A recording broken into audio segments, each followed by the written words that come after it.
अमीर बहू और उसकी 3 गंवार सहेलियां। एक विस्तृत कहानी जिसमें गांव और शहर के अंतर, सच्ची दोस्ती, रिश्तों की अहमियत और जीवन के महत्वपूर्ण सबक शामिल हैं। कहते हैं कि दोस्ती एक अनमोल रिश्ता होता है जो न जात पात देखता है, न अमीरी गरीबी, न ही शहर गांव। लेकिन जैसे जैसे इंसान की जिंदगी बदलती है, वैसे वैसे उसके रिश्तों की परीक्षा भी होती है। ये कहानी 4 बचपन की सहेलियों रिया, कमला, गोमती और शांता की है, जिनकी दोस्ती गांव की गलियों में पनपी थी, लेकिन जीवन की अलग अलग राहों पर चलते चलते उनके रिश्ते भी कई कसौटियों पर खरे उतरे। एक छोटे से गांव में 4 सहेलियां रहती थीं, रिया, कमला, गोमती और शांता। वे एक ही स्कूल में पढ़ती थीं, साथ खेलती थीं, खेतों में घूमती थीं, पेड़ों से आम इमली तोड़ती थीं और हर त्योहार को मिलकर मनाती थीं।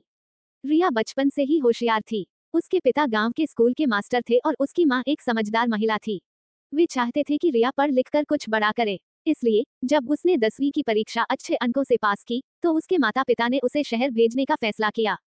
कमला को हमेशा सजने संवरने का शौक था। वह जब भी बाजार जाती तो चूड़ियां, बिंदी और रंग बिरंगे कपड़े खरीदती।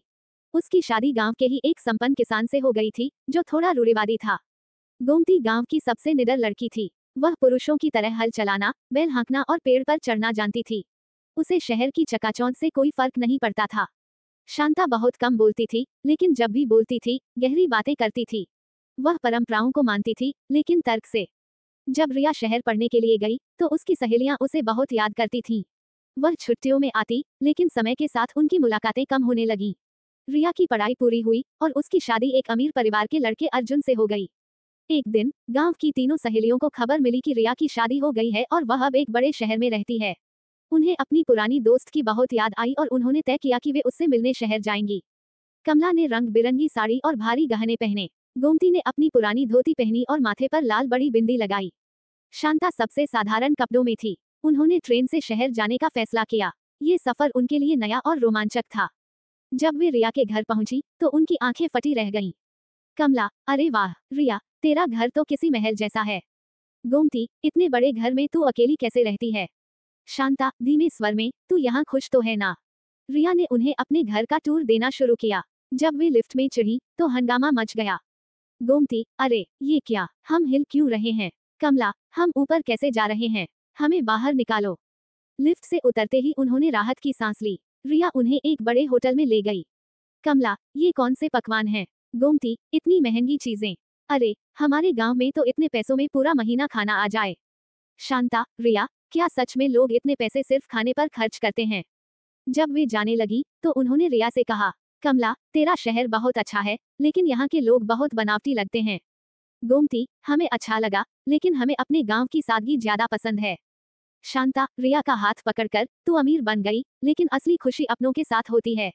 पैसा जरूरी है, लेकिन अपनापन सबसे बड़ा खजाना है। रिया को उनकी बातें दिल से लग गईं। उसे एहसास हुआ कि बड़ी बड़ी चीजें खुशी नहीं देती, बल्कि प्यार और अपनापन ही असली सुख है। शहर छोड़ते समय सहेलियां एक दूसरे को देखकर मुस्कुरा रही थीं। उन्होंने तय किया कि अब वे हर साल एक दूसरे से मिलेंगी, चाहे हालात जैसे भी हों। रिया ने फैसला किया कि वह अपने गांव जाएगी और अपने पुराने दिनों को फिर से जिएगी। जब वह गांव पहुंची, तो उसे वही अपनापन मिला, जिसकी उसे कमी खल रही थी। उसने महसूस किया कि भले ही वह अमीर हो गई थी, लेकिन असली खुशी दोस्तों और अपनों के साथ रहने में थी। असली खुशी पैसों में नहीं, अपनों के साथ होती है। गांव और शहर अलग हो सकते हैं, लेकिन रिश्तों की अहमियत एक जैसी होती है। सादगी और अपनापन किसी भी ऐशो आराम से ज्यादा कीमती होता है। शिष्टाचार सीखना अच्छा है, लेकिन दिखावा करना जरूरी नहीं। रिया को एहसास हुआ कि पैसा और आरामदायक जीवन जरूर अच्छे होते हैं, लेकिन सच्चे रिश्तों से बढ़कर कुछ नहीं। गांव की सादगी में जो अपनापन था, वह किसी भी महल से ज्यादा कीमती था। समाप्त।